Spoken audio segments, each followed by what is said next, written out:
If you're stuck in your pump foil journey, probably you are doing this mistake. In the last month, I spent dozens of hours analyzing every single video to find out every small detail that might help me improving my technique. I watched, observed, meditated, took notes, tried, tested, implemented, and the outcome? Nothing. I wasn't improving. I was stuck at the same point. Why? Why that? If you're watching this and other pump oil videos, you are likely to have the same problem, the same issue. You are likely to fall in the same black hole that I was in. Get out. I was failing exactly because of this constant research.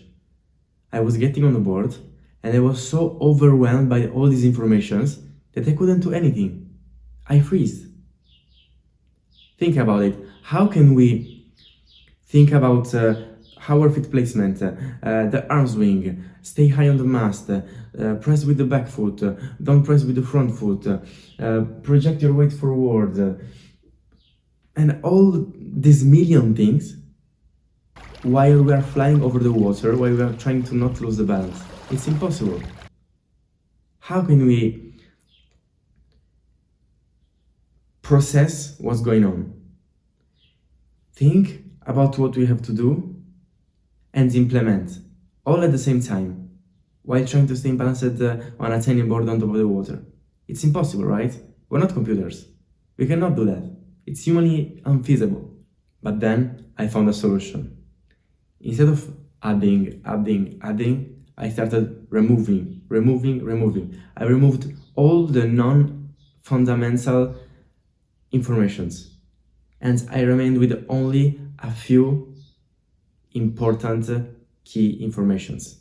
This way it's much easier to process the informations and put them into practice while we're on the board. So I remained with 5 things. The first one is the hope. We know that if the board has nothing on top of it, it rides. Even if it has just a small speed, if there is nothing on top, it rises. So we just have to release our weight, to detach ourselves from the board, to disappear from 1 second, and the board will rise.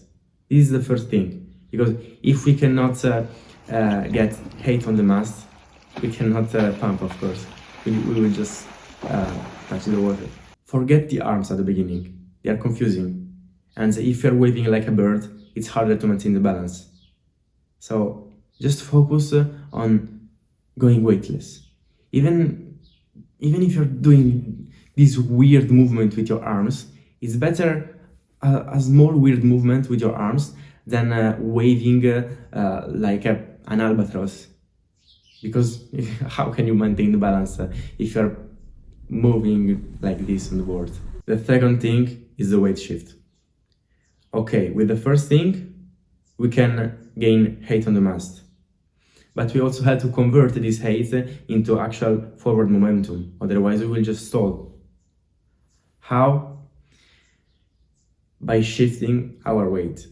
So don't think about pressing or pushing with your front foot. Just think about it, right? If, for example, we have to draw this curve with a skateboard, okay? There is this ramp with a skateboard. If we want to gain speed on the descent, we have to shift our weight on the back foot to maximize this descent, and then while we are on the bottom part, we have to shift our weight forward to maintain the momentum gained. And on the foil is the same principle. We have to shift our weight backwards on the descent and then shift it forward on the climb.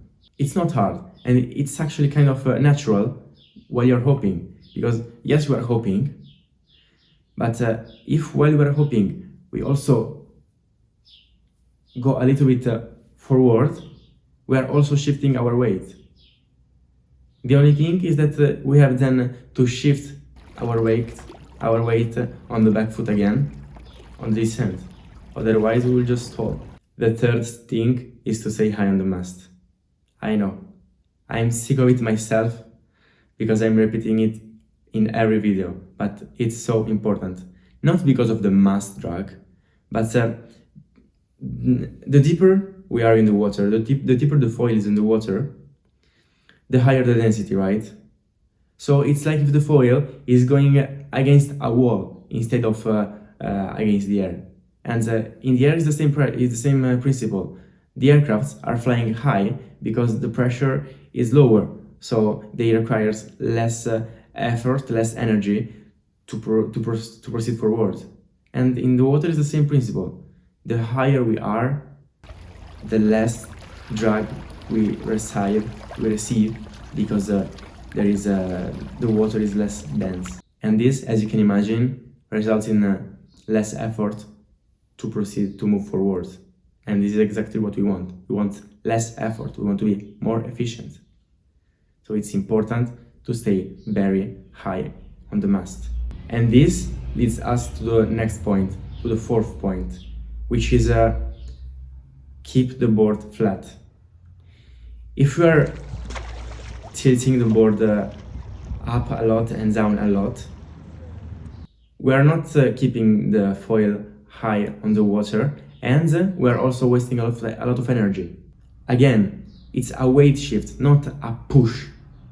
Yes, if you want to shift your weight backwards, you kind of have to press a little bit on the back leg, but you don't want to push.